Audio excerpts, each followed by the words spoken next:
Hello my loves, welcome back. It is Sunday and we are talking about the upcoming week, which is going to be quite a big week. Different than last week. Last week was very big, very intense, very potent. I called it the week of power. Did I? I think I even called it the week of superpower. Now this upcoming week is the week of deep inner work. A lot is going on. We have a lot happening. We are still dealing with eclipse energy also. We have to remember that. That is still present, but there's a lot going on this week. Let's start with Monday the 15th. We have Mercury retrograde conjunct Chiron. And if you remember, last week I talked about the eclipse being conjunct Chiron. Chiron is a big player this month. And Chiron is saying there is still a lot of deep inner work to do to, peel the layers, peel the onions to get to that beautiful core and allow that core to shine.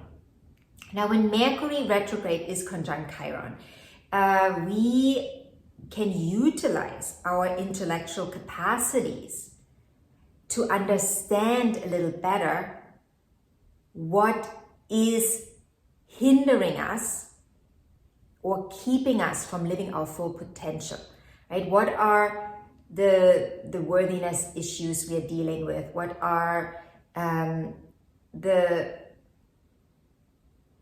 shame issues?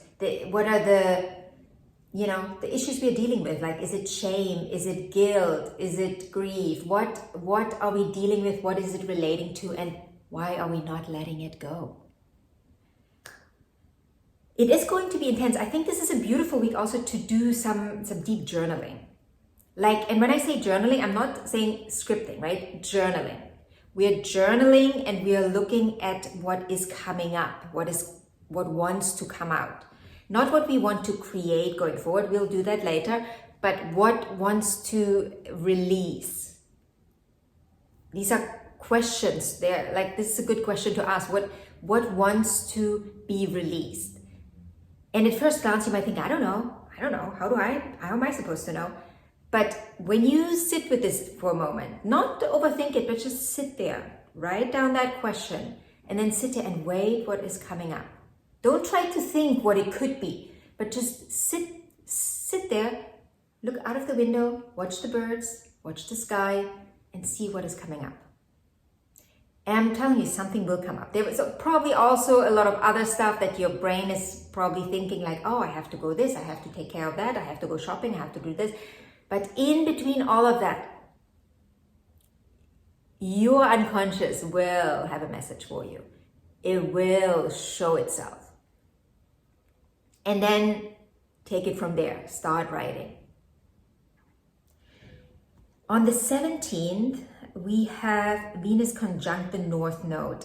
This is also a big one, and this is particularly big when it comes to the question of worth and value and how our innate worth and our values are related to the relationship we are either in or the relationship we want. There is a degree of up-leveling here, right? Because we are talking about the North Node. And Venus meets the North Node is saying, okay, Venus,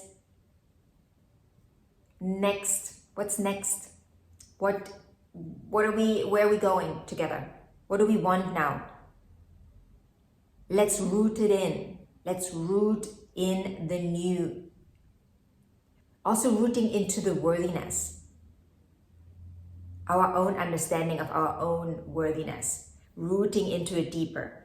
This might be a bit of a challenge, actually. I think this is the North Node in Aries, Venus coming into Aries. There might be a bit of tension, just tension arising within you, but also tension in partnerships or in relationships. I think there will be a bit of maybe not a battle, but there will be friction in relationships, but this friction is there so you can both grow. and move forward in the relationship or outside of the relationship. And again, this is not necessarily an aspect that creates separation in relationships, but it is an aspect that is asking both people to up-level in the relationship. Both people need to up-level, because it's not working when only one up-levels, right? We need to be on an aligned frequency level in a relationship. Then on the 18th and 19th, we have Mars sextile Jupiter and Uranus. So Jupiter and Uranus are conjunct. They are going to be conjunct from the 17th till the 21st. So these two in conjunction, that is, I don't know. I feel like I need to take a breath before I talk about it. I don't know why, but I feel these two together are going to create huge surprises, things that we did not expect, like absolutely not. We didn't see them coming, and they're going to be big. This is not going to be a little cat coming around the corner. This is going to be a lion coming around the corner. These two in a conjunction. And then the sextile to Mars is actually a very productive energy. So you see that lion come around the corner. What are you going to do? What are you going to do? How can you use that lion productively?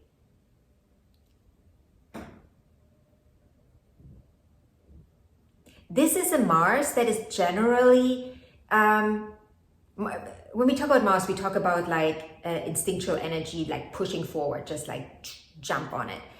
But this Mars in a sextile generally is a bit smarter. Mars is not going to jump in front of the lion, usually when we have this aspect, and say, I'm stronger than you. Mars knows how to maybe guide the lion in a way where Mars can benefit from the lion's movement, or whatever we want to call it, right? Like, how can you use the lion that just came around the corner and you're kind of shocked, right? You're kind of shocked. You expected a little cat, or maybe you expected nothing, but all of a sudden the lion is showing up. What are you going to do with it? And what's the lesson in here? What are you learning? There is action required with this aspect, and generally the action is, we take that action easy because this is Mars, right? Mars is known to take the action, right? Mars is not lying there flat, right? Saying, I'm not moving.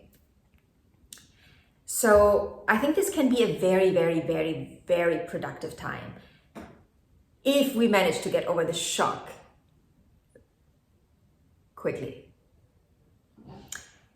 Then on the 19th, we have Venus conjunct Mercury retrograde. This is really beautiful because Venus just came out of the conjunction with the North Node. Mercury just came out of the conjunction with Chiron. So Mercury learned something, right, about the Chiron energy, the pain and suffering and the worries and the inner child stuff that we carry with us, right? We are starting to understand it a little better.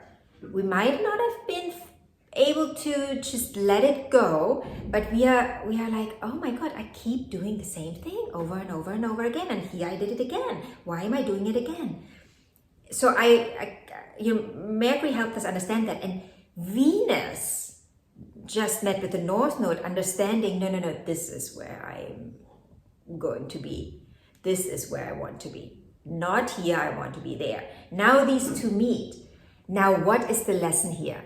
How do I utilize what I just learned about my inner child, pain, worries, traumas, whatever it is? And how do I align it with where I want to go? What needs to happen here? What needs to happen? What do I need to shift and change in my life so I can get what I want there? I can have the life I want. Generally, it's probably going to be a release of something or someone. this is still a Mercury retrograde. So Mercury is working internally. This is probably not a time where you take major action. I think the action is internal right now. The action is like, okay, I'm rearranging this and I'm rearranging that. And I understood this. So I need to understand that I got to release that energy. This is probably a more quiet time, even though yes, we are in Aries, and Aries is not necessarily a quiet energy, but it's probably more quiet than it could be. However, use this time, again, this is a beautiful week to do journaling work. Journal, as much as you can. I think every day something new will arise and you will understand something new. So write it down, write it out. Then on the 19th also, we have the sun move into Taurus. So we are shifting, the energies is shifting, the focus is shifting slightly from like pushing forward to now rooting down, right? Whatever it was that you've been moving forward in your life in the past month, whatever you've been, right, pushing forward, now is the time to root in a new place. Give it a breather, give it a moment, root in, make it stable. Make the new thing that has come into being stable. That's what Taurus energy is all about. Make it stable. And last but not least, we are talking about Venus conjunct Chiron. So Venus just met with Mercury. Mercury just met with Chiron. So like I said earlier in this video, Chiron energy is super potent. And basically this is more of the same, of like what we just talked about. Right? Understanding the pain body a little better. And now Venus is coming in. Venus is embodiment, embodying the new way of being, embodying what you want to be now so you can go where you want to go. You can get what you want in your life. Venus is embodied. Wherever Venus goes, she needs to embody it. Venus is not a mental kind of energy where we are, playing mind games. Venus needs to embody what she wants to get what she wants. So what is the new version of self that needs to be embodied so you can get what you want? You can go where you want to go. It's like I said, this is a week, guys. This is a deep week. This is not like a superficial week where we just cruise through the week. No. There's no cruising in this week. I think there's not going to be much cruising. I think there's just going to be intense in our work. So if you have any questions about this week, feel free to ask. If you want a personal reading to see how all of this applies in your life, you can book a reading by clicking on the link in the description box. If you have any other questions, feel free to ask. And have a beautiful week. And I'll see you in the next video.